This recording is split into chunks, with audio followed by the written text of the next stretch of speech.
Baik, bismillahirrahmanirrahim. Assalamualaikum warahmatullahi wabarakatuh. Saya atas nama Muhammad Rizal Zainuddin dengan NIM L1A12212 dari kelas A. Saya akan mempresentasikan PPT saya yang berjudul Jenis dan Peranan Organ Pencernaan pada Ruminansia. Langsung saja, rumusan masalah, apa itu ternak ruminansia, bagaimana jenis pencernaan pada ruminansia, terdiri dari apa saja, sistem pencernaan pada ruminansia, dan bagaimana peranan sistem pencernaan tersebut.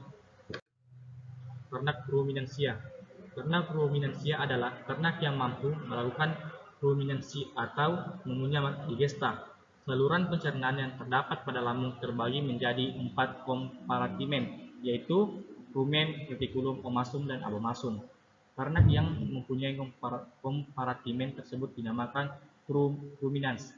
Ruminansia memiliki sistem pencernaan yang kompleks sehingga mampu memanfaatkan bahan pakan yang berkualitas rendah dengan dasar tinggi dan mampu merombaknya menjadi pakan yang berkualitas. Pencernaan pada ruminansia. Ruminansia memiliki sistem pencernaan yang berbeda dengan ternak yang lain.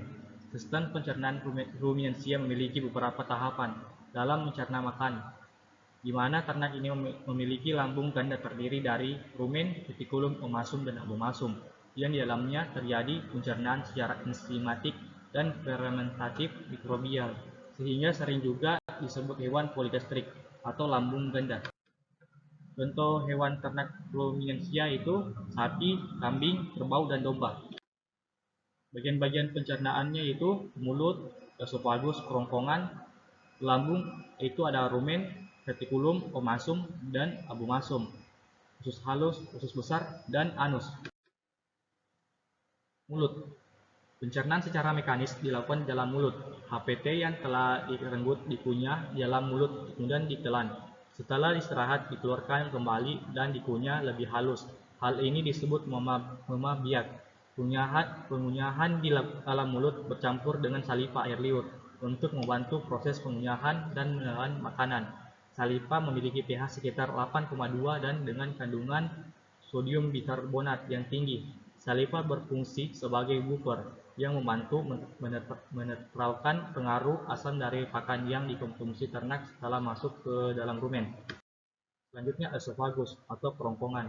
Esofagus atau kerongkongan merupakan organ yang menghubungkan faring dengan lambung, itu rumen. Bolus pakan dibentuk di dalam rongga mulut dapat berjalan melalui esofagus karena adanya gerakan antiperistaltik dari esofagus. Berikutnya itu lambung. 4 bagian lambung ternak ruminansia itu rumen, retikulum, omasum, dan abomasum. Rumen, retikulum, dan omasum disebut lambung depan, for stomach. Sedangkan abomasum dikenal sebagai lambung sejati karena secara anatomi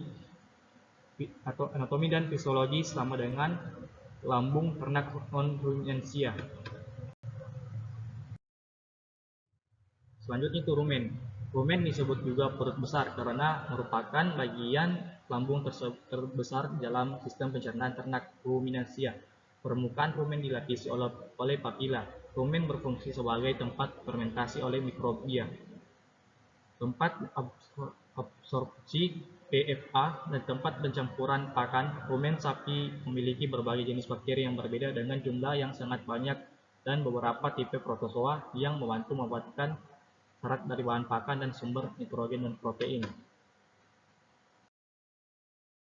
Selanjutnya retikulum. Retikulum disebut juga perut jala karena permukaan bagian dalamnya mirip dengan jala atau sarang lebah. Rumen dengan retikulum hampir tidak berjarak. Retikulum juga membantu regurgitasi atau ruminansi. Retikulum berfungsi sebagai tempat fermentasi pakan oleh mikroorganisme. Selanjutnya omasum. Omasum adalah lambung ketiga dari ternak ruminansia. Omasum disebut perut buku karena memiliki lipatan-lipatan seperti buku berupa lipatan-lipatan longitudinal. Pencernaan pada omasum masih terjadi fermentasi mikroorganisme. Omasum berfungsi sebagai pengatur arus ingesta ke abomasum dan menyaring partikel yang besar. Selanjutnya abomasum. Abomasum terbagi atas 3 bagian, yaitu klorika yang merupakan sekresi mukus, pundika atau sekresi pepsinogen, renin, dan mukus, dan kardia yang merupakan sekresi mukus. Abomasum tempat permulaan pencernaan protein dan mengatur arus digesta. Dan abomasum ke duodenum. Pakan di abomasum akan dicerna kembali dengan bantuan asam klorida dan berbagai enzim.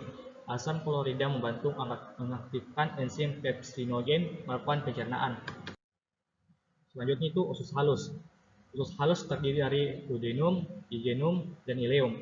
Duodenum kondisi asamnya sehingga bakteri dari lambung tidak bisa hidup di duodenum. Kondisi asam akibat dari percampuran asam dari abomasum, getah pankreas, hati, kantung empedu, dan kelenjar dari usus halus. Kemudian makanan akan mengalami pencernaan dengan bantuan enzim yang dihasilkan dari dinding usus. Makanan pada tahap ini partikelnya lebih halus. Setelah itu, makanan lebih berlanjut pada ileum. Ileum memiliki banyak pili yang berfungsi memperluas bagian penyerapan sehingga penyerapan akan lebih optimal. Selanjutnya itu usus besar. Usus besar khususnya sekum dan kolon. Sisanya sisa-sisa dari pencernaan sebelumnya didorong dengan peristaltik usus ke usus besar. Sisa-sisa dari pencernaan sebelumnya masih mengandung mineral dan air. Penyerapan mineral dan air paling banyak di usus besar. Penyerapan terjadi di dinding usus. Zat-zat yang diserap akan didistribusikan ke seluruh tubuh yang membutuhkan,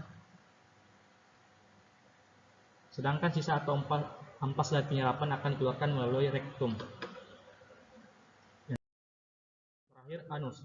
Anus merupakan bagian yang terbuka yang merupakan akhir dari usus besar, tempat keluarnya materi yang tidak dicerna pada usus yang disebut feses. Sebelum dibuang lewat anus, feses ditampung terlebih dahulu pada bagian rektum.